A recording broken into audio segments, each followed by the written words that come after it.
So now we'll move on in more review time. Without Remorse is a Tom Clancy novel and takes place in the Jack Ryan universe. There's one small reference to the Jack Ryan Amazon series. The film sits at 44 critical and 45 audience on Rotten Tomatoes, which surprising me. Michael B. Jordan stars as John Kelly, a Navy SEAL who, after his time off as a Russian national, has part of the team taken out, including his pregnant wife.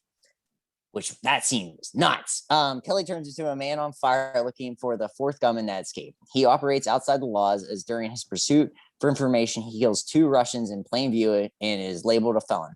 Kelly and his team, led by Karen Greer, Jodie Turner-Smith, head to Russia to find the fourth gunman, only learn they've walked into a trap. When they find Kelly's Russian counterpart, he is strapped with a C4 vest, and the team learns it's a setup to try to start a war. After an intense escape sequence, Kelly goes ghost and learns that the entire setup was planned by Secretary Clay, Guy Pearce. Good. That was nice. I liked Guy Pearce showing up. Kelly forces a confession and presumed dead and assumes the identity of John Clark and goes off the grid until a mid-credit scene, which she returns to DC to a former new anti-terror task called Rainbow, which hints that a Rainbow 6 sequel may be in order.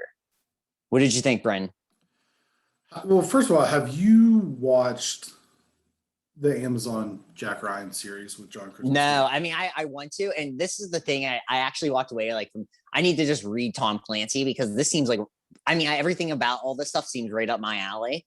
And I know it's like, frou-frou, it's this and this. No, I bet it's awesome. Like, I 100% feel like I could just rip through these books because I'll just flat out say, I really like this. And the scores shocked me. I really liked it. Yeah, I was pretty surprised by those Rotten Tomato scores. The one reference is that his commanding officer, Karen Greer, is the niece of James Greer, who is Jack's partner in the series.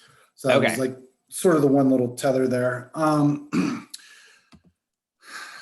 This was one of those things where, like, and I mentioned this last week when we were talking about Mortal Kombat, or maybe even Falcon. It was one of the two where I have like an initial reaction to whatever, and then I think about it for a while, and then oftentimes that reaction kind of changes towards more like level-headed thinking. My initial reaction when I finished the movie 2 nights ago was, this is my favorite movie that we've reviewed since we started regularly reviewing movies. Okay. And then, I slept on it and I thought a little bit about it yesterday, and I was like, well, the plot's a little bit incoherent at times. And you're not really 100% sure what's going on, but not in a good way. Because like with spy movies, a lot of times you're not supposed to know what's going on, right? Right. But I felt like the end was really rushed, where I'm checking, like so part of the ending sequence is, they're on Russian soil and they're supposed to not leave any traces of Americans behind. And he says basically, I'm going to lay down cover. You guys get out. I'm a felon. If I die here, nobody's going to care. Right. So he starts his ass kicking business or whatever. And then I'm looking at him like, man, there's like 20 minutes of this left. How's this? And then like the end kind of flies by, like it really does. End thing. And I will say that I was certain from the jump that Ritter was, selling them out in some way and that sort of thing. But that's the nature of the genre, right? There's always misdirections and nothing is what it seems with these sort of spy movies and everything. I will say that Michael B. Jordan was perfect for this role. Yes. And maybe more so than John Krasinski in the Jack Ryan Amazon series, where like it's kind of hard to buy John Krasinski as a like spy type guy or like an action hero, especially when he's making faces and talking and doing like sarcastic, shitty things like Jim from The Office. Does he look at the camera ever and just? There's times where like I'm half expecting him to do that in the show. Now, don't get me wrong. Like I really enjoy the Jack Ryan series. The first season is excellent. The second season is not as good. The first season is really, really good. But Michael B. Jordan for this role where it's just like you need somebody who you can buy as just an ass kicker. Right. You know what I mean? And who's more of an ass kicker than Adonis Creed and Eric Killmonger? You know what I mean? Right. And also, and this is the thing. I mean, Michael B. Jordan's awesome. He has a certain swagger. And like I was telling when I was watching the movie with James, like, Michael B. Jordan, he's not Robert De Niro, but he has these little things he does where, he's not the greatest actor, but there's certain things that only he can do. And he has a little smirk. And he has a little way he walks where he is like, I'm the toughest guy in the room, and you totally buy it. And you buy it 100%. Like, yes. I don't know. I don't know. Michael B. Jordan might be like my height, but he would be like, he doesn't care if he's walking into like a room full of like NBA players, which I'm sure he's done. And he's like, I'm still the coolest guy in the room. Like, he has that like attitude in all the movies that he's in where he's just like, I'm a badass. Get ready. Because it's like when we were talking about doing this, it's like Michael B. Jordan in a movie where he kicks ass. Count me in. It's like when you talk about like Brad Pitt in space, Ryan Gosling in space, Christian Bale racing cars. It's like, that's all I need. That's all I need. Brad Pitt's been in space? Ad Astra. I've never heard of that. Oh, it's really good, dude. 6 foot. Michael B. Jordan. Okay, so he's still walking in. He's slightly shorter than me. Yeah. Yeah.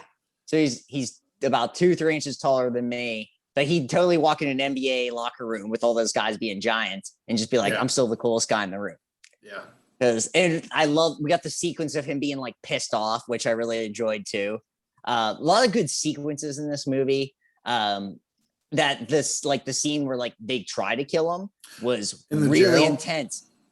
Well, no, like the first scene where they kill his wife, and it's like she's like, don't go downstairs and listen to music, and then he's doing that exact thing, which was funny, and then like immediately just gets dark, and then when they try to kill him in prison, and he just goes that was my favorite scene, I think. Yes, that was my favorite scene was the car on fire, and he gets in it. Yeah.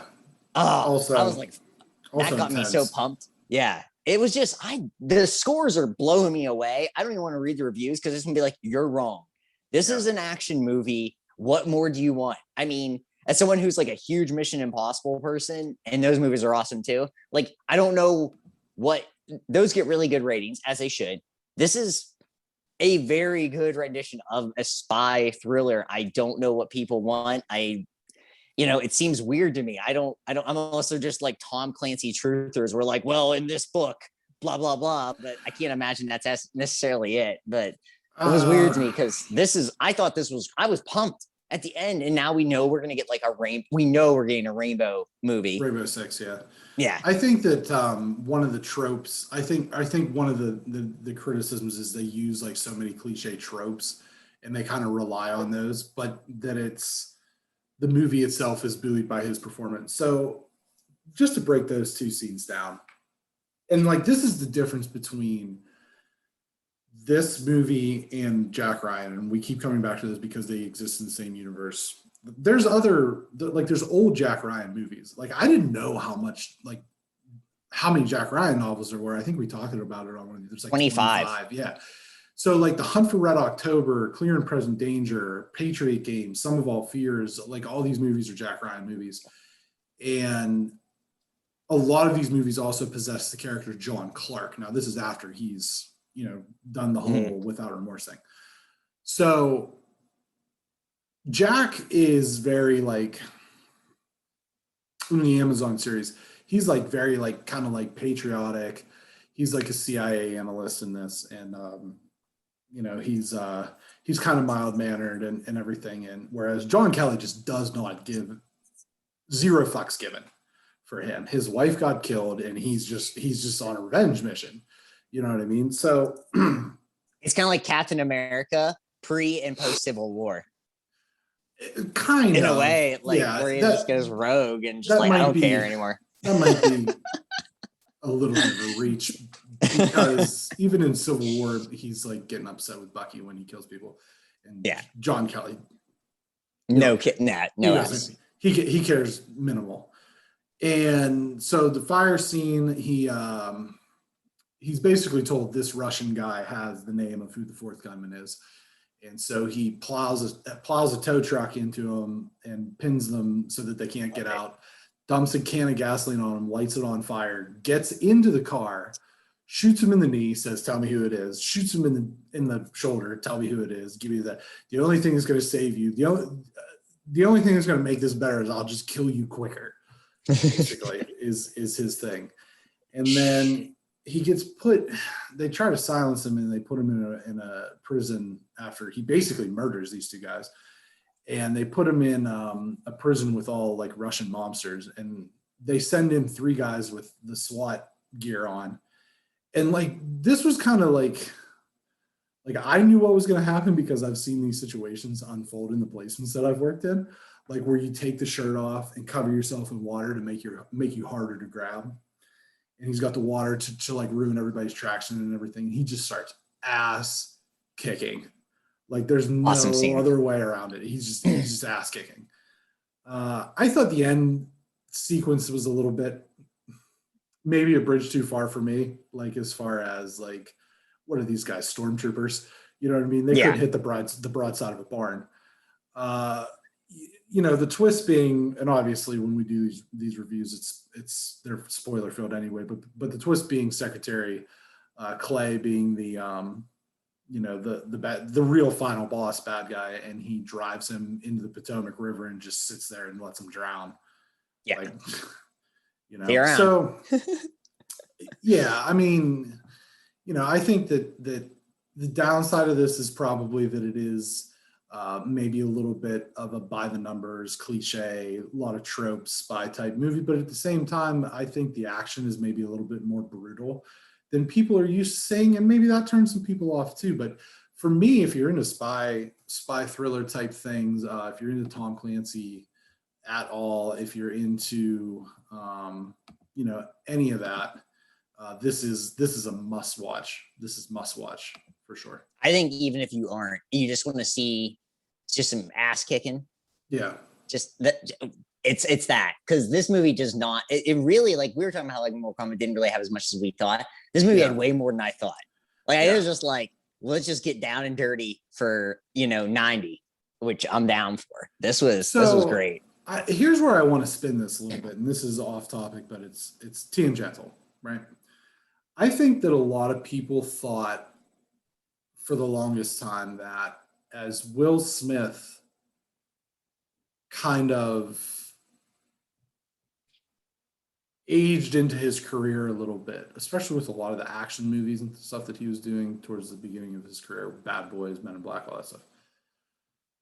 I think that a lot of people thought that he was going to kind of age into that Denzel thing, as Denzel now kind of ages into the Morgan Freeman thing. And Morgan Freeman just continues to be the voice of God, obviously.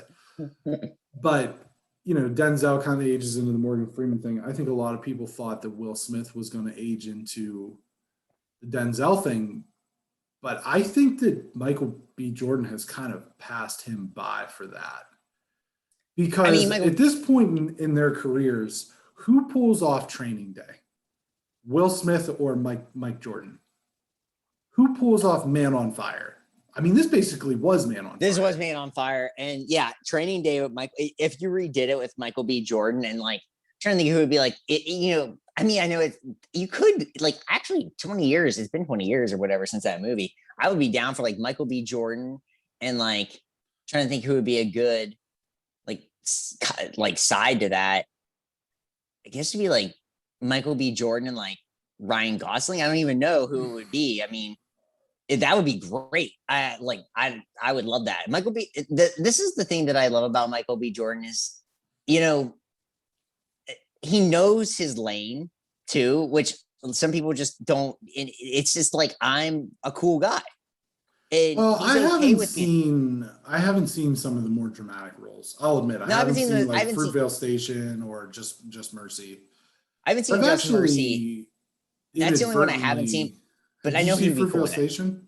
Yeah. Okay. Was it good? Is it really good? Yeah. But he's still like, there's still this like, it's not the swagger that he has as like his other characters, but there's certain people who just have that look. Yeah, sure. And it has nothing to do with being handsome or anything like that, which he is. I mean, he's a good looking guy and whatever, all this, but it has nothing to do with that. Wasn't he sexiest man of the year last year?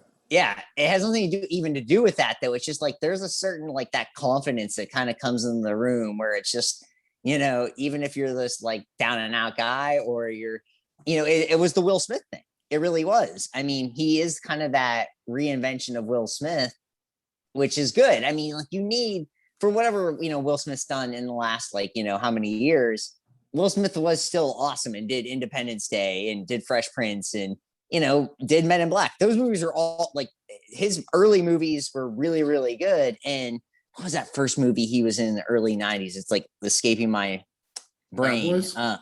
No, it's like this. It was based off a play. I gotta find it real. 6 Degrees of Separation. Holy smokes. If you've never seen it, he jumps off the screen in it. I can't recommend that movie enough. I mean, this is like a movie he should have probably been nominated for best like supporting actor because he's so good in it. And this is just like where you feel like, and I guess Will Smith's going to be in a really good movie this year. There's a new movie he's coming out in this year. So maybe he comes back. He's only 52. That's a weird thing. Here's the thing about that is the broken clock is right twice a day. And secondly, I just want to say that I have,